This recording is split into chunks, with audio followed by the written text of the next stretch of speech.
Inilah video amatir yang merekam saat lantai 3 sebuah rumah yang dijadikan gudang ikan terbakar.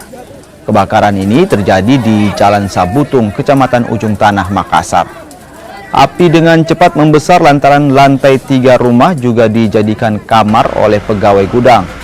Sebanyak 9 armada pemadam kebakaran dikerahkan untuk memadamkan api. Akses jalan yang sempit sempat membuat petugas kewalahan lantaran mobil damkar kesulitan menjangkau titik api. Kebakaran terjadi diduga akibat arus pendek listrik. Tidak ada korban jiwa dari peristiwa ini. Seluruh barang berupa kasur dan barang elektronik hangus terbakar. Setelah kita mendapatkan informasi itu pukul 20:17, kita luncurkan posko yang terdekat itu Ujung Tanah, ada 3 unit di situ.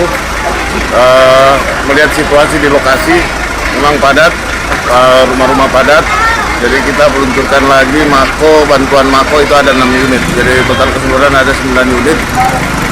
Beruntung di lokasi kita ada dua akses